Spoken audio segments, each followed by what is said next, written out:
Once upon a time, there was a beautiful girl named Cinderella. She lived with her wicked stepmother and two stepsisters. They treated Cinderella very badly. One day, they were invited for a grand ball in the king's palace, but Cinderella's stepmother wouldn't let her go. Cinderella was made to sew new party gowns for her stepmother and stepsisters and cut their hair. Then they went to the ball, leaving Cinderella alone at home. Cinderella felt very sad and began to cry. Suddenly, a very good mother appeared and said, "Don't cry, Cinderella. I will send you to the ball." But Cinderella was sad. She said, "I don't have a gown to wear for the ball." The very good mother waved her magic wand and changed Cinderella's old clothes into a beautiful new gown. The very good mother then touched Cinderella's feet with the magic wand, and she had beautiful glass slippers. "How will I go to the grand ball?" asked Cinderella. The very good mother found 6 mice playing near a pumpkin in the kitchen. She touched them with her magic wand, and the mice became 4 shiny black horses and 2 coachmen, and the pumpkin turned into a golden coach. Cinderella was overjoyed and set off for the ball in the coach drawn by the 6 black horses. Before leaving, the very good mother said, "Cinderella, this magic will only last until midnight. You must reach home by then."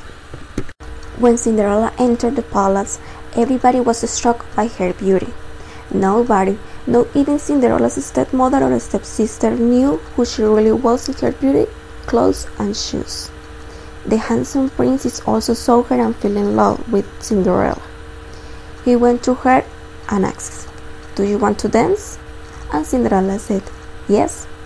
The prince danced with her all night, and nobody recognized the beautiful dancer.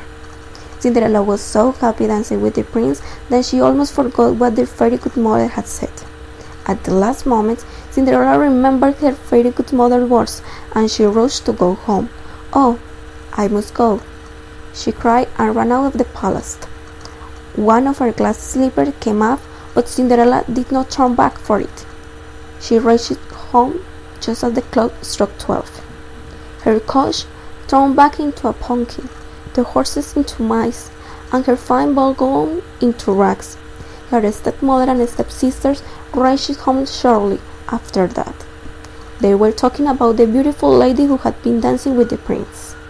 The prince had fallen in love with Cinderella and wanted to find out who the beautiful girl was, but he didn't even know her name. He found the glass slipper that had come on Cinderella's foot as she ran home. The prince said, "I will find her. The lady whose foot fits this slipper will be the one I marry." The next day, the prince and his servants took the glass slipper and went to all the houses in the kingdom. They wanted to find the lady whose feet would fit in the slipper. All the women in the kingdom tried the slipper, but it wouldn't fit any of them. Cinderella's stepsisters also tried on the little glass slipper.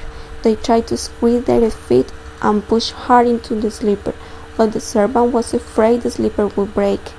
Cinderella's stepmother wouldn't let her try the slipper on, but the prince saw her and said, "Let her also try on the slipper." The slipper fit her perfectly. The prince recognized her from the ball. He married Cinderella, and together they lived happily ever after.